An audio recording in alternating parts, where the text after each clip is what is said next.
Welcome to the place where the calls are always coming from inside the house. This is PseudoPod, the weekly horror podcast. Disturbing content follows now.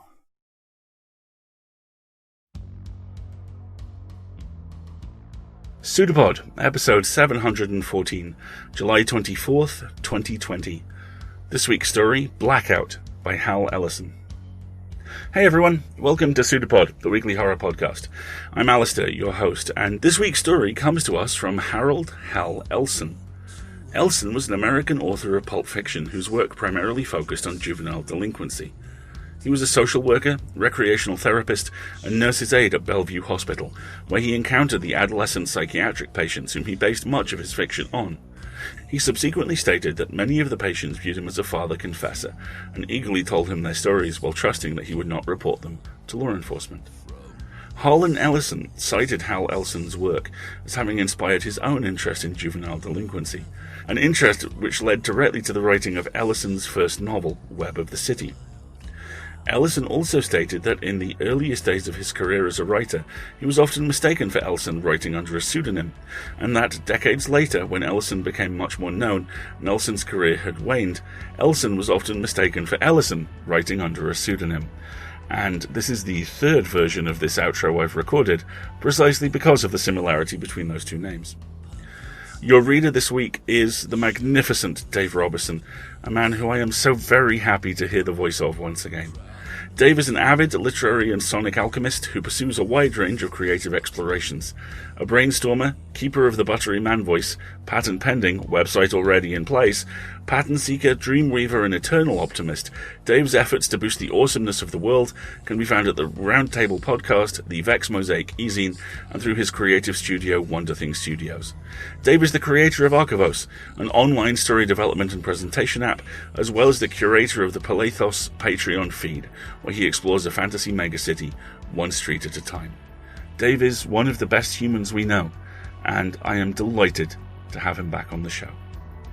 So get ready, because Dave and Hal have a story for you, and I promise you, it's true.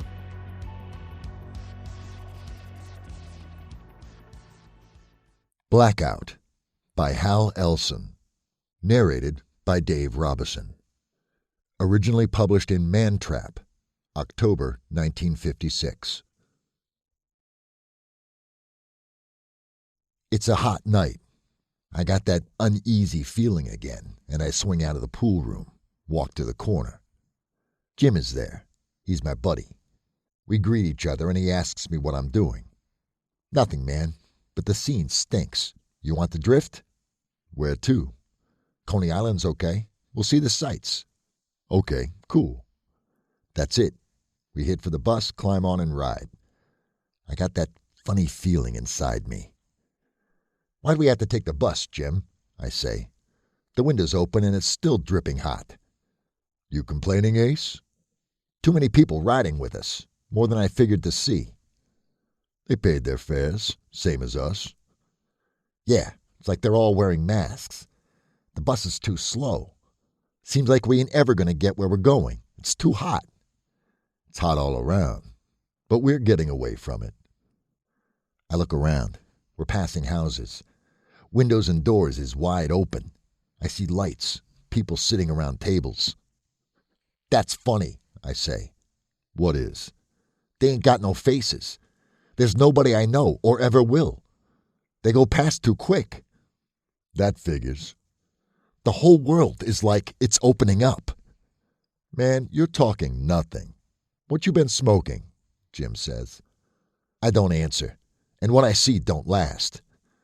But what do all them people think about, feel? Yeah, they don't see me, don't know me. Damn, it makes me feel like a speck of nothing, I say. But who cares? What you talking, Ace? Something's in the air like electric. It's like a holiday night. This ain't no holiday, Jim says. It's just another Saturday night. The bus should be about empty, but it ain't. Blame that on the heat. Nobody going to sleep tonight. It ain't only that. The heat didn't bring 'em out at this hour. It's something in the air, something making them do what they don't know. You sound all bugged up, Ace. Keep it cool. Okay, I say, and I shut my trap. Keep it shut. But something's wrong. All day, something's been at me. Something inside me getting ready like to bust. I hold tight, and we keep riding, get off the bus and hop another. This is a shorter ride through a lot of dark, dirty alleys. Next thing, we bust into Coney, and it's all lights and noise and people. People is like fleas, sidewalks crawling. I stand still and watch. There's a big humming in the air. That's from everybody talking at once. Another sound catches me. "Man, what's happening? Why are you staring?" Jim says. "You hear that?" "Hear what?" "That sound. All them feet on that sidewalk, all that shuffling. Man, it goes in your brain." Jim shakes his head. "I'd swear you've been hitting the stuff," he says. "Come on along. We didn't come to catch no sounds." "Yeah, but that's part of it."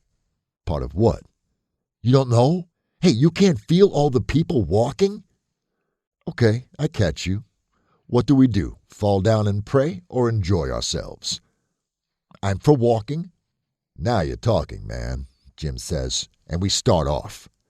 The scene is all lights and noise, things going around, shooting galleries popping off and all that. I'm still moving when I don't see Jim no more. "You want a cool one?" I hear that and swing around. Jim is there, but his face don't look the same. It's like I don't know him. "A cool what?" I say. "Damn, some malt and hops. My pipes is hot." "Okay, Jim." That's it. We move to this open counter, order up. That beer slides down real nice. We knock off 3 glasses and start hoofing it again. The crowd is bigger now. I feel like a chip on the ocean. My blood's hot. Something's in it. Faces around me getting closer, bodies pushing, everybody jiving and laughing. It's getting louder. Must be that beer in my head. But I only had 3. 3 ain't nothing. I can drink a tank car of that sudsy stuff. Something's wrong tonight. Been wrong before, once, twice, but not like tonight. Never seen Coney Island like this before. It's all lit up, but I can feel the dark around. Hey, what's all the push and hurry? What's wrong, Ace? I'm stopped for a second. Jim's up ahead, but he's swung around. Nothing wrong, I tell him. You're going to fall back and we part company for tonight. Yeah, we come together and we go together, Jim. I reach him and he's looking at me funny now, like he don't know me. Man, what's bugging you? He asks. You ain't yourself. I'm always myself. Okay, good thing. You feel like some more beer? Yeah, I'm drying up. We stop at another counter and catch us some more of that cool stuff. It tastes better now, looks good in them long glasses. I lift mine, turn around and see the crowd passing. Damn, everybody in the world's here tonight. Look at them moving, but they don't know where they're going. They're looking to find something and they don't know what. That's a crowd, Jim says. Everybody's busting out tonight and we ain't nowhere. Meaning what? Just like I said, we all by our lonesome. There ought to be a few loose chicks in all this bunch. Could be. There's got to be. That's what Jim says, but I don't know. Tonight, I'm sure of nothing. Jim's ready to drift, but I want some more beer. I want that good feeling inside me. Gotta have it. 5 more beers, and we roll off. Yeah, I'm a little better. Got a head on. The crowd is bigger. Everything's busted out like they throwed the clock away. The merry-go-rounds is running wild. Hear that music. Look at them come down the chutes. Bang, bang. Somebody's clearing out the shooting galleries. We stop at the wax museum. Hey, Jim, you want to see what's inside? Nay, that ain't for me. You scared? What of? I just don't feature that stuff. You get to see things you'll never see again. Hell, there's uglier faces in the pool room. Have it your way, I say, and somebody shoves me. I swing around, see this stupid stud with a blowed-up face. He don't know I'm alive. Yeah, I want to bash him, bust him wide open. Jim grabs my arm. Hold tight, Ace. You can't go fighting. Hell, I can't. This chick brushes past. Damn, that's something. All real. Look at them sweet lips. What's she laughing about? Where's she going? That ain't for you, I hear Jim say. Man, what do you mean? Look at that gal. You can see she's trouble bait. We move on. All that beer is soaking in, but it don't help too much. I still got the same feeling I came out with tonight. It's in my bones. Something's going to happen. Yeah, this is a dream, or maybe I'm dead. Why is it so dark, Jim? Dark? Man, you're blind. You don't see all the lights? Yeah, millions of them. That's what Coney is. You ever see it from the sea? You did? Yeah, during the war. I didn't die out there. It was all black, everything black and nothing but water. 3/4 of the earth is water. Yeah, everybody knows that. But what do I want? The same thing they do? But what do they want? You're talking crazy, Ace. What do anyone want? I know what I want. I hear him say that, but it's like he's far away and I'm only half listening. I'm watching all them faces in the crowd. They like made of wax. Stupid. The merry-go-round is bopping it up faster. The music is crazy. Lights blurred. Everybody here, the whole world, people having fun, laughing, but they're scared. Of what? What's happening out there? Yeah, listen, Jim. Cool it, man. You're talking that crazy stuff again. That's what you think. You don't hear that ocean crumbling on the beach, hissing like a snake? I don't hear nothing. There ain't no lights out there. No Sandy Hook, no Jersey Shore, just ugly black water. Oil and them floating around. Boy, you better lay off the beer for tonight, Jim says.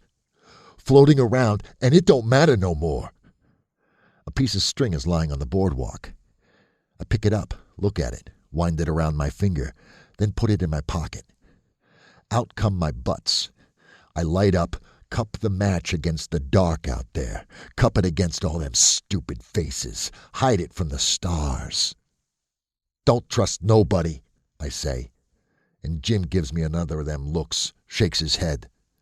You beat everything tonight, he says. Your tongue is running loose like something hit you. 'Cause I got to find something. Ain't that why we come? I don't mean the same as you mean, Jim. You mean we walking around for nothing? Hell, I'm not for that. What comes along, I'm going to grab at. Okay, so you grab it, and after you grab, what do you expect? The whole pie if it's there to be got. That ain't enough. What you talking? That ain't enough. It ain't close to what I want. Man, that's all there is. There ain't no more than that. That's the most from way back. Me and you don't see eye to eye. Jim laughs. All that beer's got into your brain, pal. You ain't feeling right. He never been out there in the oil with them, some alive, some dead, so I let that pass. We keep walking. It's like I'm alone. Jim ain't there. All them people around me, they ain't either. They don't see me, don't see nothing, don't know nothing. They're scared, but they're laughing, all goofed up. I look up and see the sky chaser. It looks like a skeleton against the dark. Something's crawling up its back. It's small and dark, looks like a bug. Next second, it's on the way down, and it ain't crawling no more. Damn, that roller coaster car moves like lightning. A girl screams, and the crowd laughs. Yeah, everything makes them laugh. Jim stops. Man, that ride's a blip, he says.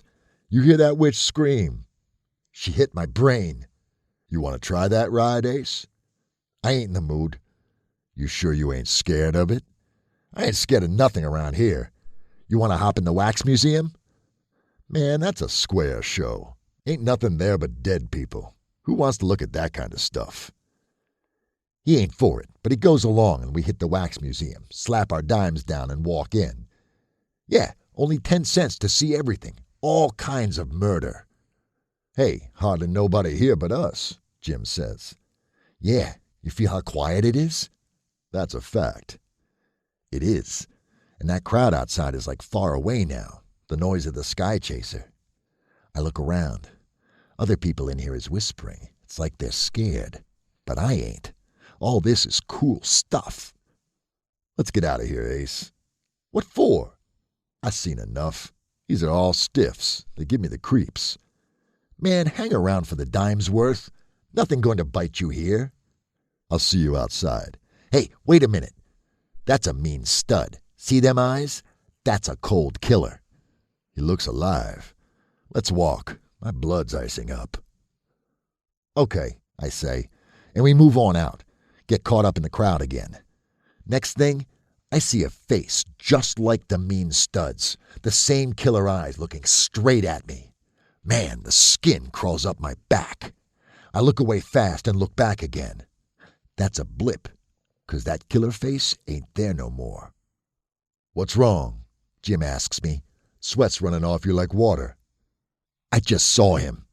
Hell you did. I saw his face in the crowd. You think they ever did get to execute him?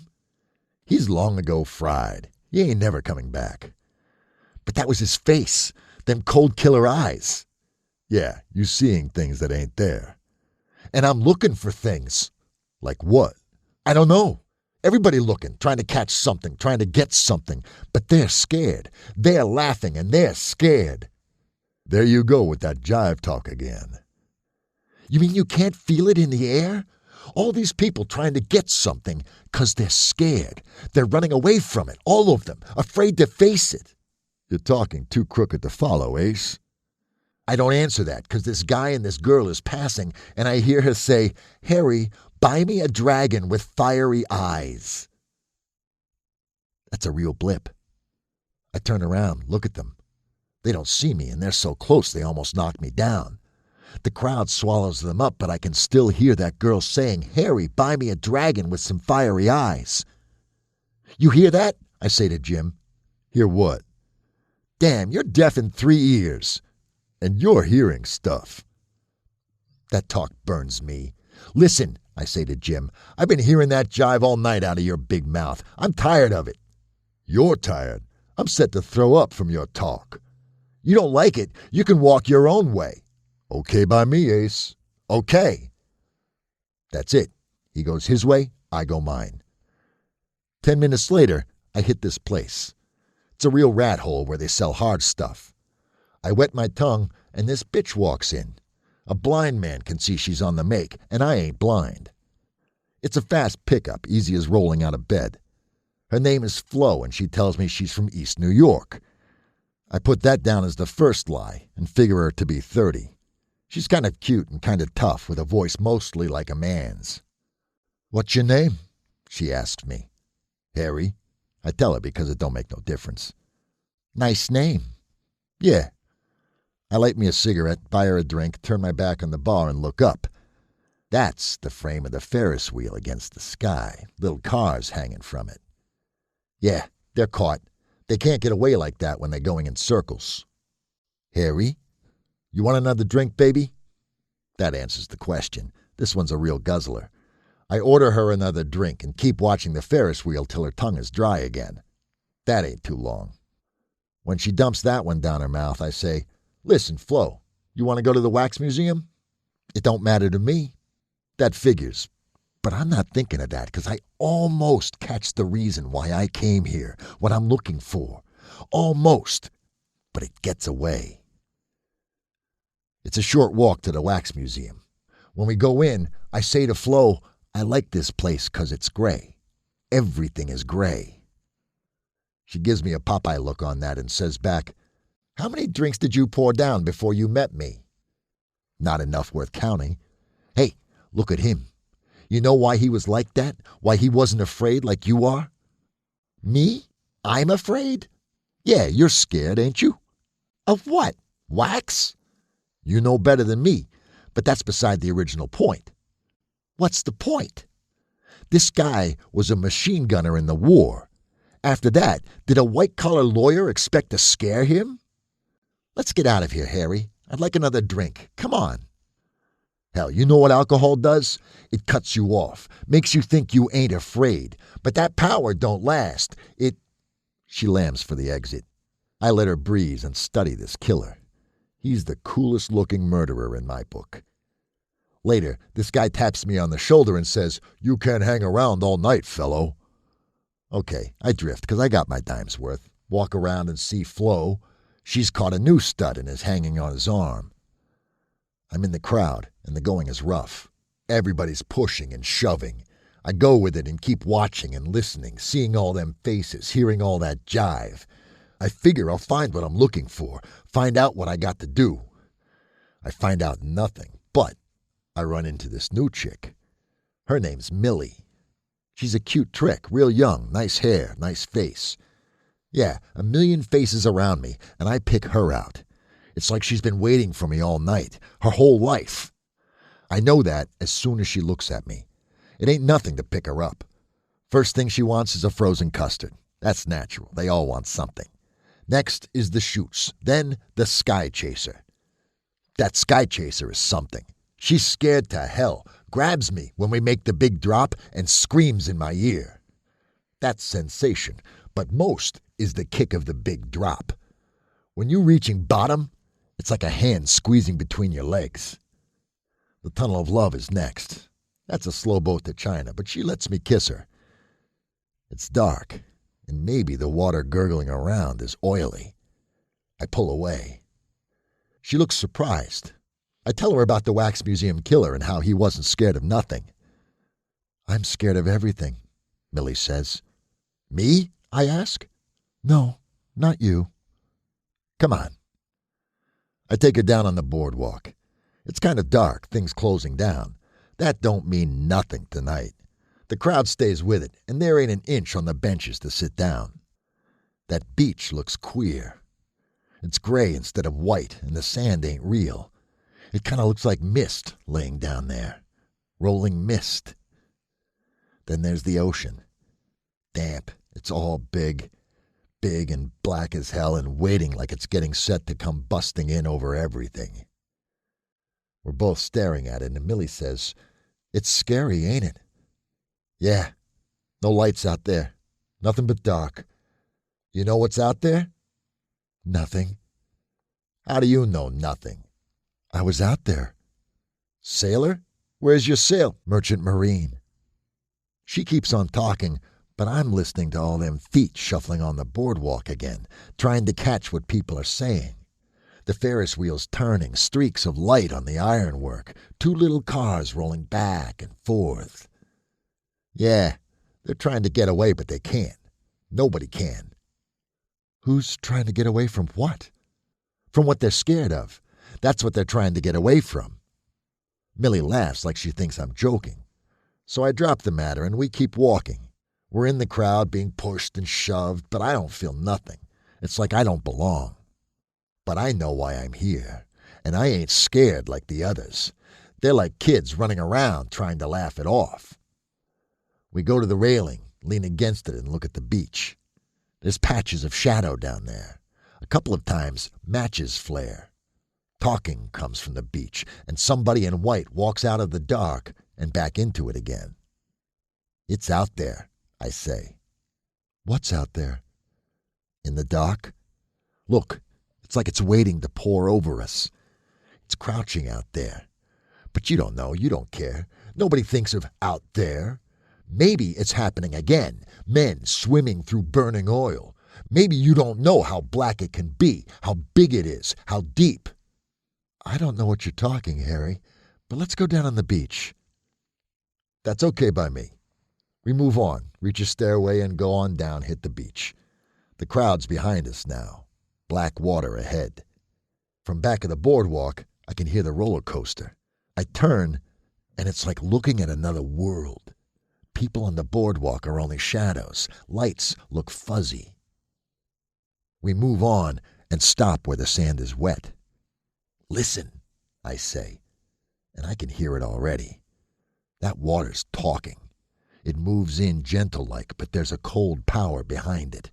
It draws away, comes back, laps at the beach like a big, flat tongue. "You know what, Millie?" "What, Harry?" "Men are out there somewhere. They're playing tag in the dark. There's oil spots on the water. You don't know what it's like to be out there without nothing under you." Millie just looks and takes a back step. She don't like this and wants to move. I let her have her way and we turn around, start walking for the boardwalk. Halfway there, she turns and lets herself down on the sand. "Let's sit here, Harry. It's nice and quiet." I go along with that, sit next to her, and listen to her talk because I like the sound of her voice. It's soothing, like my sister's. It's almost like Sister's alive again. I close my eyes, and it is Sis. Harry? Yeah. How old are you? I ain't old. I'm 1,000,000 years young. Millie laughs. I am, I say, serious. I'll tell you something else you don't know. What's that? Do you know what the half-man, half-woman at the sideshow is? What, Harry? He's a man. I know, 'cause we used to play cards together in the sideshow. You worked in the sideshow? Yeah, I used to do tricks with cards. I can't do them no more. Don't ask me why. Millie lays back in the sand with her hands behind her head. I won't ask, Harry. But you're funny. Funny? I mean different. I feel that way tonight. Harry? Yeah. I want you to know something. What you want me to know? Don't think that anybody can pick me up. I know that. It's the truth. I believe you. You want me to buy you something? Like what? A dragon with fiery eyes? Millie laughs on that. We both do. Then I tell her about the girl asking this guy to buy her that. Why'd she want something like that, Millie? I don't know, Harry. You got a cigarette? I reach in my pocket and leave my hand there, 'cause I see all them faces again. The crowd, the lights, and the darkness. The roller coaster is still rattling, that merry-go-round music playing, and people laughing. Harry? Yeah, keep talking, Millie. Don't stop. I like to hear your voice. I don't know what to say. Say anything. You're funny. Keep talking. Don't stop, I tell her, and I feel kind of strange. I see all them faces, the crowd, the shadows on the boardwalk, the big, dark ocean. It's all mixed up in my brain, and it's out there, everywhere, and right here with us, and we don't know it. Wait for the tide. They come in with the tide, all bloated and covered with oil. That's why everybody's laughing. They're trying to push it away. Damn them! Damn them! Harry? Millie puts a hand on mine. It feels soft, a little bit damp. It's small like Sister's. Harry? I see her eyes looking up at me, and I bend down. She don't move, ain't scared. Her arms come up and pull me down against her, and I taste her lips. Next, I'm leaning above her again. Don't stop talking, Millie. But why? She starts laughing. That's when the feeling really hits me. It's like the ocean rising up on one big wave. It's coming, getting set to roll over me. Say something. Go ahead. Don't stop. She looks at me. I can't see her throat move, so I put my hand there. Talk! Keep talking! It don't do no good. The wave keeps coming, and I see the faces, the crowd, the colored lights, shadows, everything all jumbled together. The Ferris wheel starts busting up, the sky chaser's falling apart, and that old merry-go-round is going crazy, going faster and faster with that crazy music. Everything's going round, falling into the dark. I can't hear Millie now, so I put my other hand on her throat to make her talk. She's got to say something. Damn, I'll pull it out of her. That don't do no good. After a while, I let her go, get up, wipe the sand off my hands, and look at her. I'm still looking at her when the white light shoots out from under the boardwalk. It cuts across the sand, catches and blinds me. I put my hands over my eyes, but that's stupid. I got to run. Somebody's screaming, "That's him! That's him!" I start to run, try to get away from the light, but it catches up with me. I cut sideways and it picks me out again. That girl is still screaming, people on the boardwalk watching. A whistle's blowing, they come at me. Shadows is running across the sand. I stop and wait. And they come around, lay hands on me. Bam! A bust in the mouth puts me down. I can't get up. Can't answer what they're asking, all them crazy questions. This cop puts a flashlight in my face. Got a look in his fiery eyes like he wants to kill me. Somebody yells out, and I'm pushed across the sand back to the place where I left Millie. She's laying quiet, like she's having herself a sleep. The questions come again. They're all crazy, and I can't answer them.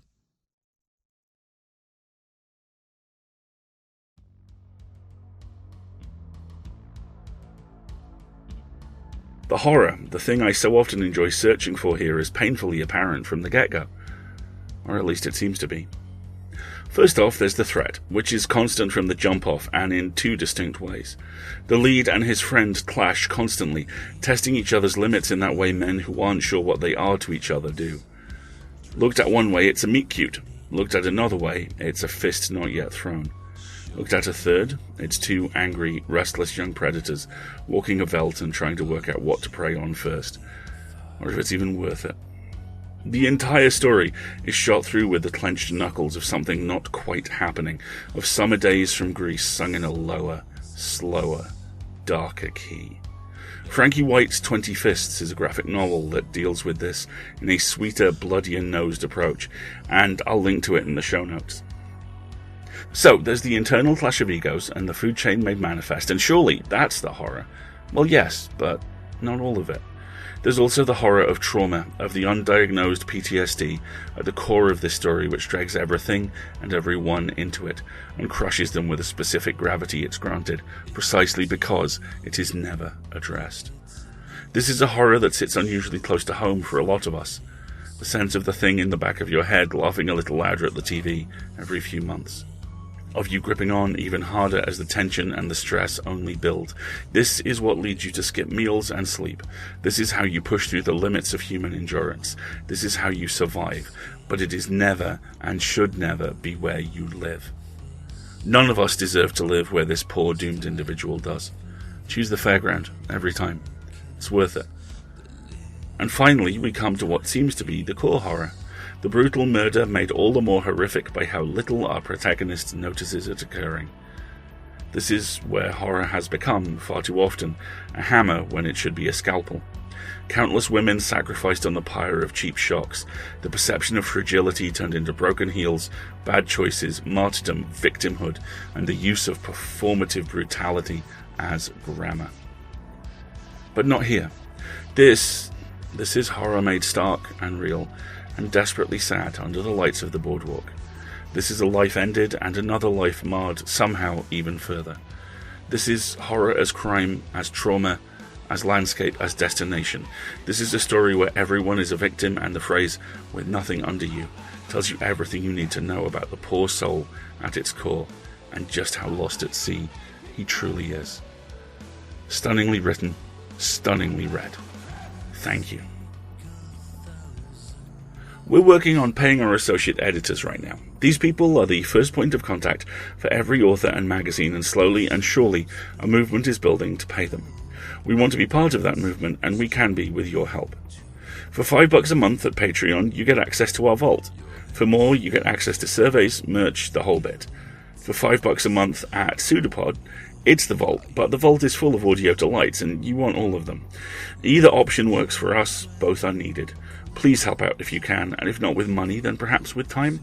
Help us raise our profile by leaving a review, Apple Podcasts, Google, wherever or whatever your podcatcher of choice is. Tweet a link to an episode, write a blog, trust me, it all helps. And on behalf of all of us, thank you.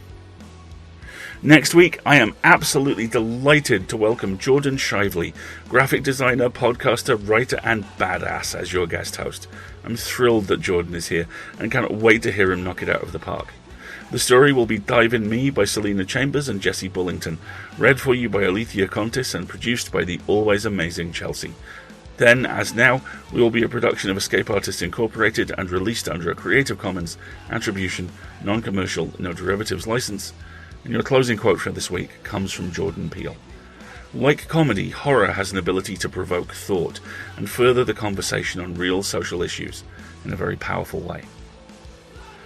We'll see you next week, folks. Well, Jordan will see you next week, folks. I'll see you in a fortnight. Until then, have fun.